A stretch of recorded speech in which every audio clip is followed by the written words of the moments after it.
행복한 척하는 사람. 당신 주변에 항상 웃는 사람이 있습니까? 어떤 일이 있어도 괜찮다고 말하는 사람. 힘든 내색 한 번 없이 늘 밝게 지내는 것 같은 사람.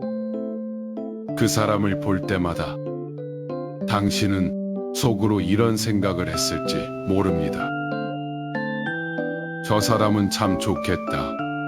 저렇게 걱정 없이 살 수 있으니.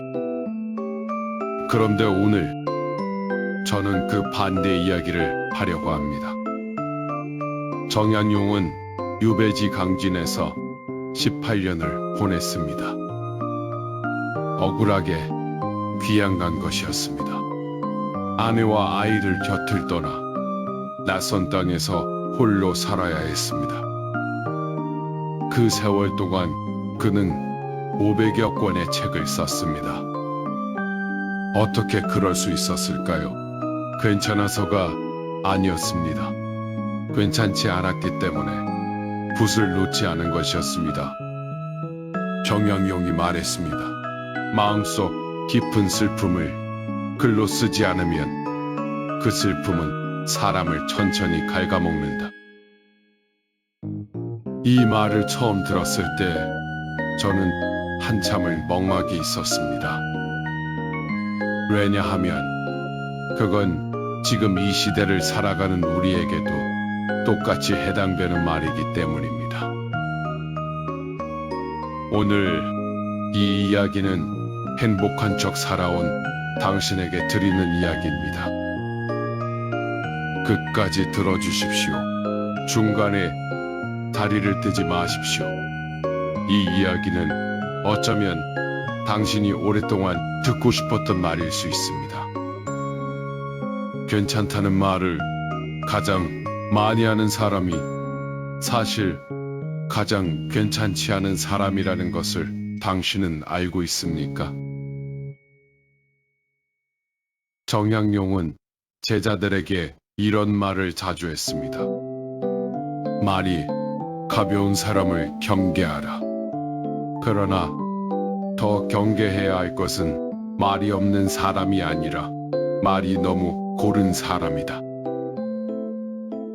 말이 너무 고르다는 것이 무슨 뜻일까요? 슬플 때 슬프다고 하지 않고 힘들 때 힘들다고 하지 않고 언제 물어봐도 괜찮다, 잘 지낸다, 별일 없다고만 대답하는 사람.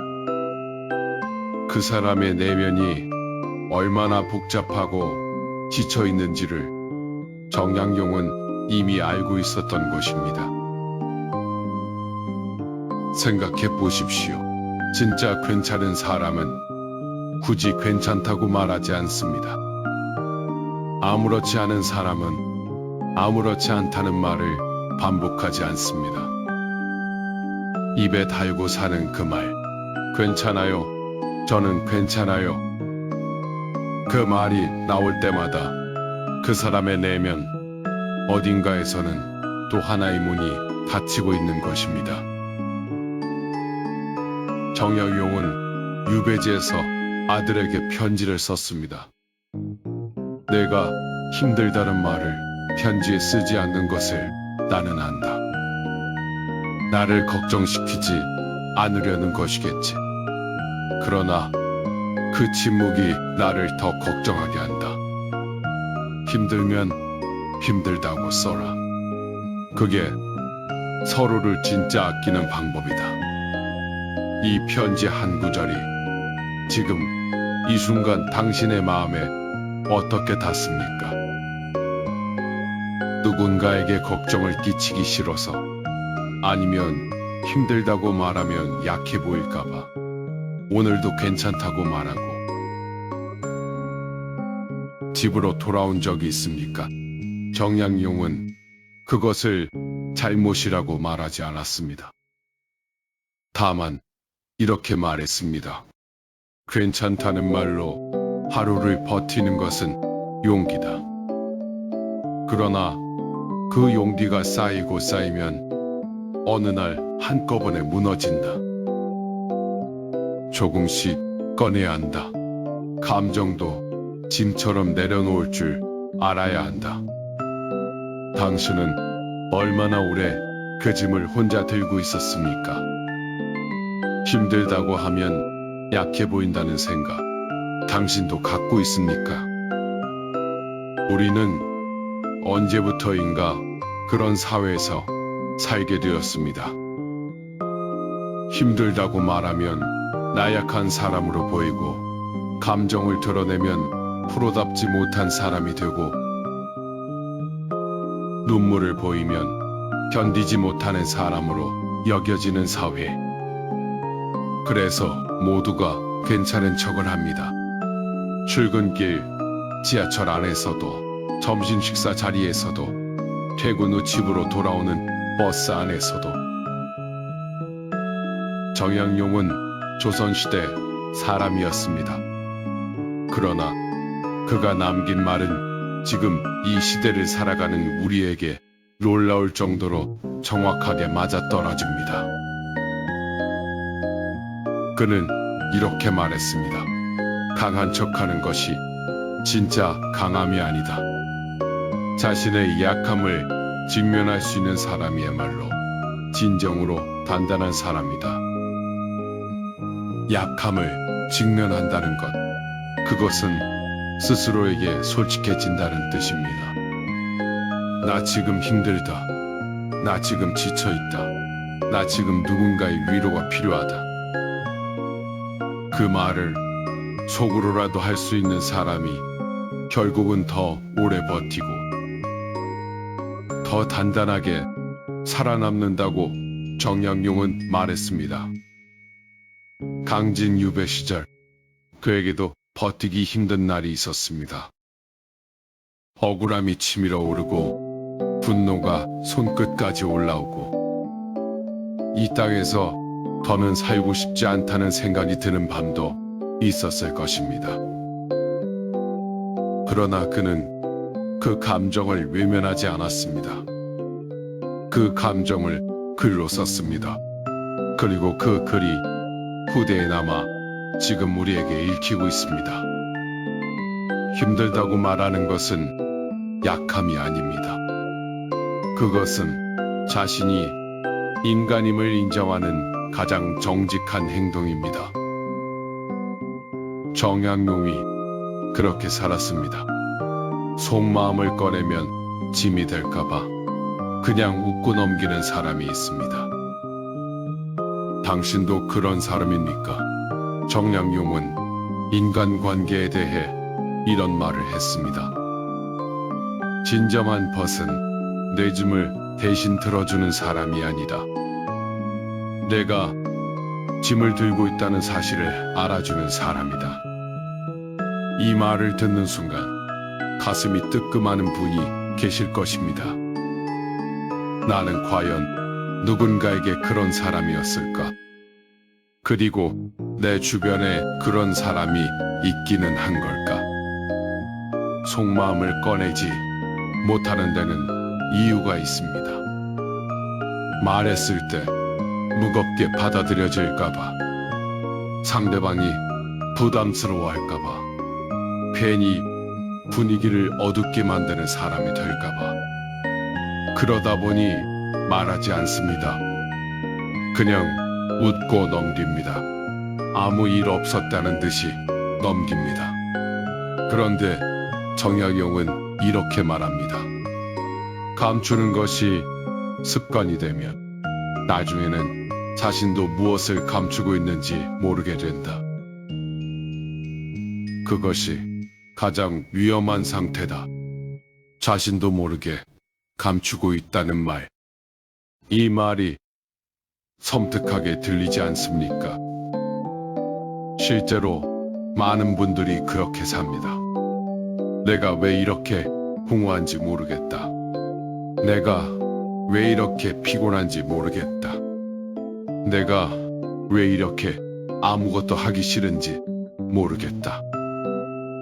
그 이유를 찾지 못하는 것은 오랫동안 너무 잘 감춰왔기 때문일 수 있습니다. 정약용은 제자에게 이런 말을 했습니다. 내 마음의 소리를 들어라. 그 소리가 작다면 그동안 내가 그 소리를 너무 많이 무시한 것이다. 당신의 마음은 지금 어떤 소리를 내고 있습니까? 그 소리를 마지막으로 제대로 들은 게 언제였습니까? 잘 지내냐고 물으면 잘 지낸다고 대답하는 사람. 솔직했던 적이 단 한 번도 없는 사람. 당신이 그런 사람이라면 이 이야기를 꼭 들어야 합니다. 정양용은 관리로 일하던 시절 수많은 사람들을 만났습니다. 그 중에 늘 괜찮다고 말하고 늘 잘 지낸다고 말하고 어떤 질문에도 무난하게 대답하는 사람이 있었다고 합니다.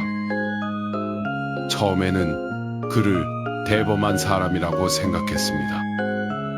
나중에 알고 보니 그 사람은 촉으로 모든 것을 혼자 사귀고 있었고 결국 마음의 병이 들어 자리에 눕고 말았습니다. 정양용은 그것을 보고 이런 글을 남겼습니다. 사람은 말을 통해 살아간다. 말하지 않는 감정은 몸 안에서 굳어진다. 굳은 것은 결국 떼진다. 말하라. 조금씩이라도 말하라. 잘 지내냐는 말에 잘 지낸다고 대답하는 것. 그게 무조건 나쁜 건 아닙니다. 가벼운 인사에 무거운 대답을 할 필요는 없습니다. 그러나 가까운 사람에게조차 진짜 대답을 한 번도 한 적이 없다면 그것은 다른 이야기입니다. 정양용은 말합니다. 가까운 사람에게 솔직하지 못한 것은 그 사람을 믿지 않는 것이 아니라 자기 자신을 믿지 않는 것이다. 자기 자신을 믿지 않는다. 이 말이 무겁게 느껴지십니까? 나는 이 말을 꺼내도 될 만한 사람인가? 내 이야기가 그렇게 중요한가? 나 혼자 참으면 되는 것 아닌가? 그 생각이 습관이 된 사람에게 정양용은 이렇게 말합니다. 당신의 이야기는 충분히 중요하다. 당신이 스스로 그 가치를 낮춰왔을 뿐이다. 당신의 이야기는 충분히 꺼낼 가치가 있습니다. 그렇다. 나한테 잘해달라는 말 못하는 사람. 부탁하면 민폐가 될 것 같아서. 이건 정말 많은 분들이 갖고 있는 마음입니다. 정양용은 유배지에서 혼자 모든 것을 해결해야 하는 시간을 보냈습니다. 처음에는 그도 누구에게도 도움을 청하지 않으려 했습니다. 나 때문에 누군가가 위험해질 수 있다는 생각에서였습니다. 그러나 시간이 지나면서 그는 깨달았습니다. 혼자서 모든 것을 감당하는 사람은 강한 것이 아니라 외로운 것이다. 그리고 그 외로움은 결국 마음을 병들게 한다. 도움을 청하는 것이 민폐라는 생각. 이 생각은 어디서 온 것입니까? 어린 시절부터 스스로 해결하는 것이 미덕이라고 배웠기 때문입니까? 아니면 도움을 청했다가 거절당한 경험이 있기 때문입니까? 아니면 내가 도움받을 자격이 있는 사람인지 확신하지 못하기 때문입니까? 정양용은 이렇게 말합니다. 도움을 청하는 것은 의존이 아니다. 그것은 관계를 잇는 행위다. 도움을 주고받는 것이 쌓여야 진짜 관계가 된다. 관계를 잇는 행위. 그렇습니다. 부탁한다는 것은 그 사람에게 나를 열어 보이는 것입니다. 나 혼자서는 부족하다는 것을 인정하는 것. 그리고 당신을 믿는다는 표시입니다. 그런데 우리는 그것을 못합니다. 미안해서 부담스러울까봐, 혹시 싫어할까봐 그렇게 혼자 다 끌어안고 있다가 어느 날 더 이상 못하겠다는 말조차 꺼내지 못하고 조용히 무너지는 사람이 우리 주변에 너무 많습니다. 정양용은 아들에게 이런 말을 했습니다. 내가 힘들 때 나를 찾아오는 것이 나에게는 기쁨이다. 내가 나를 필요로 한다는 뜻이기 때문이다. 부탁을 거절당하는 것이 두렵거든. 먼저 내가 누군가의 부탁을 기꺼이 받아주는 사람이 되어라. 부탁을 받아주는 사람이 되는 것. 그것이 원자라고 정양용은 말합니다. 내가 먼저 열려 있어야 상대방도 나에게 열립니다.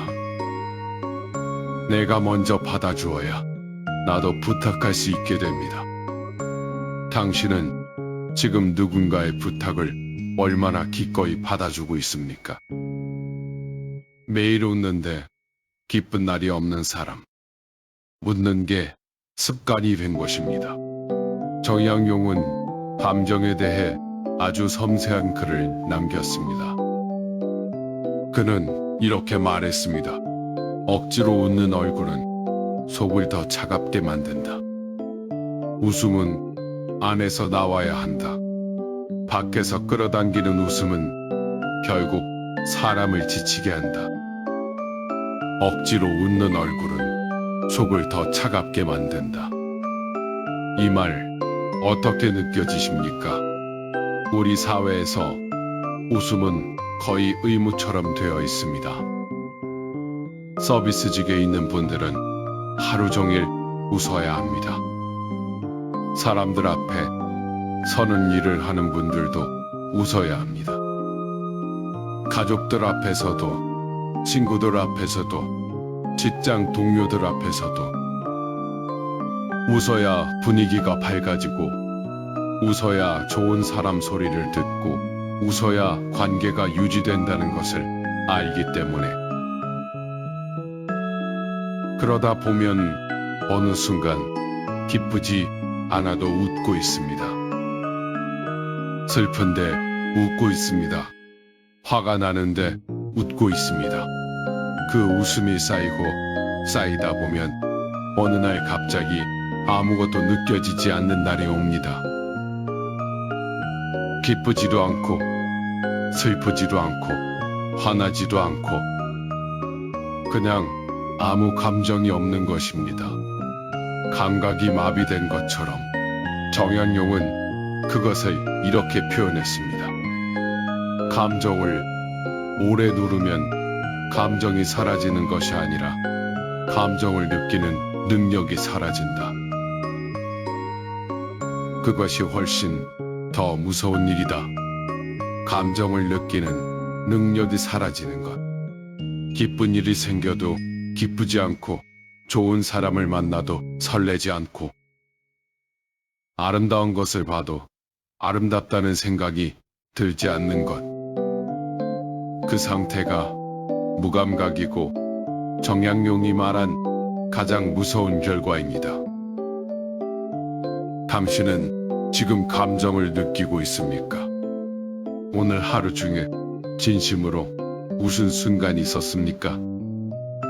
진심으로 기뻤던 순간이 최근에 언제였습니까? 그 질문에 선뜻 대답이 나오지 않는다면 당신의 감정이 얼마나 오랫동안 억눌려 왔는지를 보여주는 것입니다. 정양용은 말합니다. 진짜 회복은 감정을 다시 느끼는 것에서 시작된다. 슬플 때 슬픔을 느끼고, 기쁠 때 기쁨을 느끼고, 화날 때 화를 느끼는 것. 그것이 살아있다는 증거다. 살아있다는 증거. 당신은 지금 살아있습니까? 그렇다. 이제 마지막 이야기입니다. 힘들면 힘들다고 해도 됩니다. 그게 약한 게 아닙니다. 정양용이 18년의 유배를 마치고 고향 마제로 돌아왔을 때 그는 이런 말을 했습니다. 살아서 돌아왔다는 것이 기적이다. 그러나 더 큰 기적은 내가 여전히 사람을 믿는다는 것이다. 18년의 억울한 유배 생활, 배신과 외면과 고독 속에서도 그는 사람을 믿는 마음을 잃지 않았습니다. 어떻게 그게 가능했을까요? 정약용은 이렇게 말합니다. 힘들다고 말할 수 있었기 때문이다. 글에 쓰고 편지에 담고 제자에게 털어놓고 그렇게 조금씩 꺼냈기 때문에 안에서 썩지 않았다.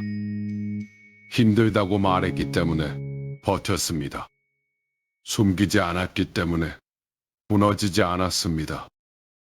우리는 너무 오랫동안 힘들다는 말이 사치라고 생각해 왔습니다. 나보다 더 힘든 사람이 있는데 나는 그래도 괜찮은 편인데 이 정도 가지고 힘들다고 하면 창피한 것 아닌가. 그러나 정약용은 이렇게 말합니다. 고통의 크기를 비교하는 것은 어리석은 일이다.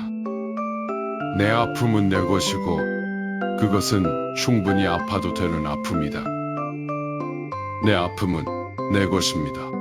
비교하지 않아도 됩니다. 남보다 덜 힘들다고 해서 힘들지 않은 게 아닙니다. 당신의 힘듦은 당신에게는 충분히 무거운 것입니다. 그것을 인정하는 것, 그것이 회복의 시작이라고 정약용은 말합니다. 정약용은 제자들에게 마지막으로 이런 말을 자주 했습니다. 군자는 강한 척하지 않는다. 군자는 약할 때 약하다고 말하고 그 약함을 딛고 다시 일어서는 사람이다. 그 과정 전체가 군자의 삶이다. 강한 척하지 않는 것, 약할 때 약하다고 말하는 것, 그리고 그 약함을 딛고 다시 일어서는 것. 그것이 진짜 강함입니다. 행복한 척 사는 것이 아니라 지금 이 순간의 나를 있는 그대로 인정하는 것. 그것에서부터 진짜 행복이 시작됩니다. 당신 주변의 그 사람, 항상 괜찮다고 말하는 그 사람을 오늘 조금 더 자세히 바라보십시오. 그리고 물어봐 주십시오. 진짜 괜찮냐고, 오늘 하루 어땠냐고, 무슨 일 있었냐고. 그 한마디가 그 사람의 닫혀있던 문을 조금 열어줄 수 있습니다. 그리고 당신 자신에게도 물어봐 주십시오. 나는 진짜 괜찮은가? 나는 지금 무엇을 참고 있는가? 나는 얼마나 오래 혼자 이 짐을 들고 있었는가? 정약용은 말했습니다. 스스로를 속이는 것이 가장 큰 거짓이다. 남에게 솔직하기 전에 먼저 자기 자신에게 솔직해야 한다. 그것이 모든 것의 시작이다. 행복한 척을 멈추는 것. 그것이 진짜 행복으로 가는 첫 번째 걸음이다. 힘들면 힘들다고 해도 된다. 괜찮지 않으면 괜찮지 않다고 해도 된다. 그게 약한 게 아니다. 그게 살아있다는 것이다. 그게 인간이라는 것이다. 정약용이 그렇게 살았고 우리도 그렇게 살아도 된다. 그렇다. 그런데 한 가지 더 이야기해야 할 것이 있습니다. 행복한 척 살아온 사람들에게는 한 가지 공통점이 있습니다.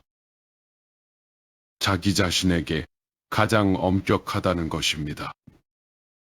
남에게는 한없이 너그럽고 남의 실수는 쉽게 이해하면서 자기 자신의 힘듦은 절대로 용납하지 않습니다. 내가 힘들다고 느끼는 것 자체를 허락하지 않습니다. 이 정도로 힘들어하면 안 된다고 스스로에게 채찍질을 합니다. 정약용은 이것을 정확하게 짚었습니다. 남에게는 물처럼 유연하면서 자기 자신에게는 돌처럼 딱딱한 사람이 있다. 그 사람은 결국 자기 자신에게 가장 잔인한 사람이다. 자기 자신에게 잔인한 사람. 이 말이 낯설게 들립니까? 아니면 너무 익숙하게 들립니까?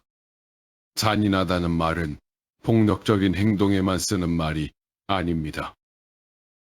스스로의 감정을 계속해서 무시하는 것도 잔인함입니다. 스스로의 아픔을 인정하지 않는 것도 잔인함입니다. 괜찮지 않은데 괜찮다고 우기는 것도 결국은 자기 자신을 향한 폭력입니다. 정약용은 자기 자신을 아끼는 것이 수양의 시작이라고 말했습니다. 자신을 함부로 대하는 사람은 남도 함부로 대하게 된다. 반대로 자신을 진심으로 아끼는 사람은 주변도 따뜻하게 대할 수 있다. 자기 자신을 사랑하는 것이 이기적인 것이 아니라 그것이 관계의 토대가 된다. 자기 자신을 사랑하는 것이 관계의 토대. 이 말이 얼마나 중요한지 우리는 충분히 생각해 본 적이 있습니까? 나를 잘 돌보는 사람이 남도 잘 돌볼 수 있습니다. 내 감정을 잘 이해하는 사람이 남의 감정도 잘 이해할 수 있습니다. 내가 힘들다는 것을 인정할 수 있는 사람이 힘들어하는 남을 진심으로 안아줄 수 있습니다. 그러니 자기 자신에게 조금 더 너그러워지십시오. 오늘 하루 힘들었다면 힘들었다고 스스로에게 말해 주십시오. 오늘 잘 버텼다면 잘 버텼다고 스스로를 토닥여 주십시오. 그것이 사치가 아닙니다. 그것이 내일을 살아갈 수 있는 힘을 만드는 일입니다. 그렇다. 정약용이 유배지에서 쓴 글 중에 이런 구절이 있습니다. 하루를 살아도 제대로 살아야 한다. 억지로 버티는 하루는 하루가 아니다. 숨만 쉬는 것이 사는 것이 아니듯 감정 없이 웃으며 보내는 하루도 진짜 하루가 아니다. 억지로 버티는 하루는 하루가 아니다. 이 말 앞에서 잠시 멈추게 됩니다. 우리는 얼마나 많은 날들을 억지로 버텨왔습니까? 아침에 눈을 뜨는 것이 무거웠지만 일어났고, 사람들 앞에서 웃고 싶지 않았지만 웃었고, 집에 돌아와 혼자가 되어서야 비로소 표정을 내려놓은 날들이 얼마나 많았습니까? 그런 날들이 쌓이면 어떻게 됩니까? 처음에는 며칠 버팁니다. 그러다 몇 달이 되고 몇 년이 됩니다. 그리고 어느 순간 왜 사는지 모르겠다는 생각이 스쳐갑니다. 무기력이 찾아옵니다. 아무것도 하기 싫고 아무것도 의미 없고 만나고 싶은 사람도 없고 가고 싶은 곳도 없어집니다. 그것이 우울입니다. 그리고 그 우울의 씨앗은 행복한 척 살아온 수많은 날들 속에 이미 뿌려져 있었던 것입니다. 정약용은 말합니다. 감정은 흘려보내야 한다. 붙잡아두면 썩는다. 슬픔도 분노도 외로움도 흘려보내는 방법을 알아야 한다. 그 방법 중 가장 좋은 것이 말이고 그리고 눈물이다. 말하고 쓰고 울어야 합니다. 그것이 감정을 흘려보내는 방법입니다. 참는 것이 미덕이 아닙니다. 제때 흘려보내는 것이 지혜입니다. 당신이 마지막으로 울었던 것이 언제입니까? 참을 수 없어서 운 것이 아니라 슬퍼서 운 것이, 억울해서 운 것이, 외로워서 운 것이, 그냥 지쳐서 운 것이, 그 눈물을 기억합니까? 정약용은 눈물을 부끄러워하지 않았습니다. 유배지에서 아내를 그리워하며 울었고, 억울함 앞에서 울었고, 제자를 잃었을 때 울었습니다. 그리고 그 눈물을 글로 남겼습니다. 왜냐하면 눈물은 감추어야 할 것이 아니라 살아있다는 증거이기 때문입니다. 그렇다. 이제 이런 질문을 드리고 싶습니다. 당신 곁에 있는 사람 중에 유독 말이 없는 사람이 있습니까? 늘 혼자 해결하고, 늘 괜찮다고 하고, 도움을 청하는 법이 없는 사람. 그 사람에게 마지막으로 먼저 말을 건넨 것이 언제입니까? 정약용은 관계에 대해 이런 말을 했습니다. 먼저 말을 거는 사람이 관계를 만든다. 기다리는 사람은 결국 혼자가 된다. 관심은 생각으로 두는 것이 아니라 말로 건네는 것이다. 관심은 생각으로 두는 것이 아니라 말로 건네는 것. 마음속으로 걱정하는 것과 실제로 물어보는 것은 완전히 다릅니다. 그 사람에게는 당신이 물어봐 주기 전까지 아무도 관심이 없는 것과 같습니다. 바쁜 일상 속에서 우리는 너무 많은 것을 생각으로만 해결하려 합니다. 언제 한번 밥 먹자고 생각만 합니다. 요즘 어떻게 지내는지 궁금하다고 생각만 합니다.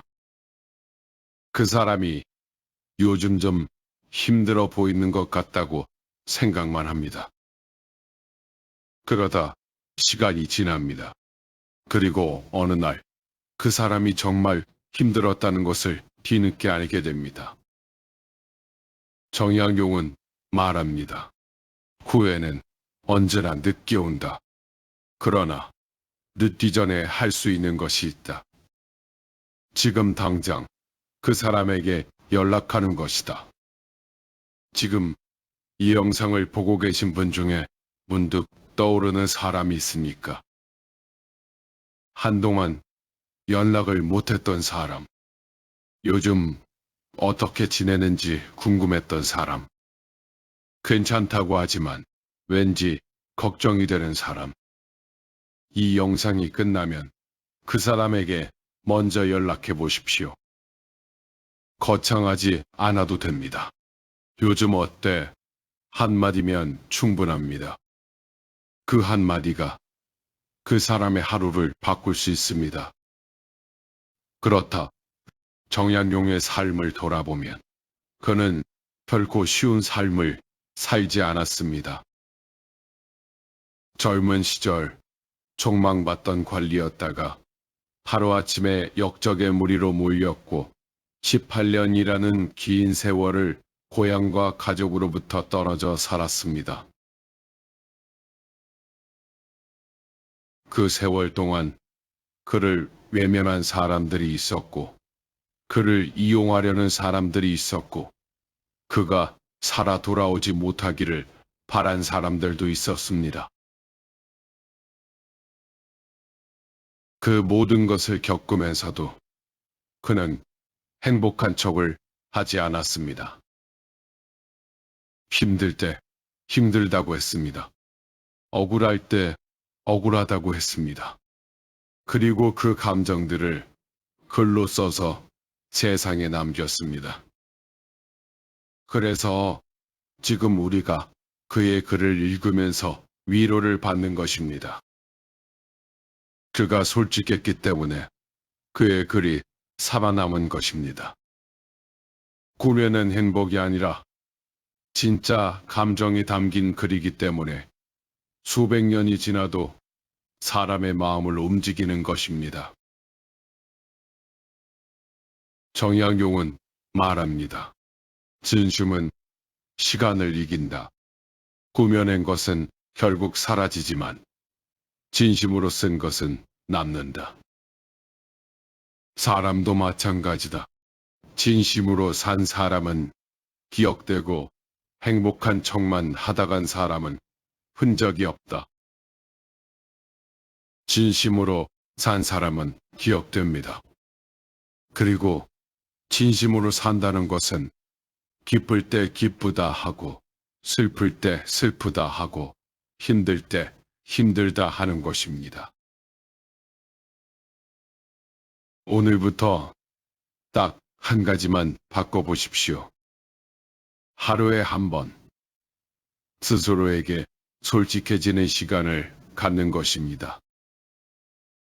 오늘 나는 어땠는가? 오늘 나는 무엇이 힘들었는가? 오늘 나는 무엇이 좋았는가? 그 질문을 스스로에게 던지는 것. 그것이 행복한 척을 멈추는 첫 번째 연습입니다. 정약용은 매일 밤 하루를 돌아보는 시간을 가졌다고 합니다. 그것을 그는 이렇게 표현했습니다. 하루를 마치며 자신에게 묻는 것, 그것이 수양이다. 오늘 나는 나에게 솔직했는가? 오늘 나는 나를 제대로 돌보았는가? 그 질문이 쌓이면 사람이 달라진다. 사람이 달라집니다. 하루하루 자신에게 솔직해지는 연습이 쌓이면 어느 순간 더 이상 행복한 척을 하지 않아도 되는 날이 옵니다. 진짜 감정으로 살아가는 것이 자연스러워지는 날이 옵니다. 그날을 향해 오늘부터 한 걸음씩 나아가십시오. 서두를 필요 없습니다. 정약용도 18년이 걸렸습니다. 당신에게도 충분한 시간이 있습니다.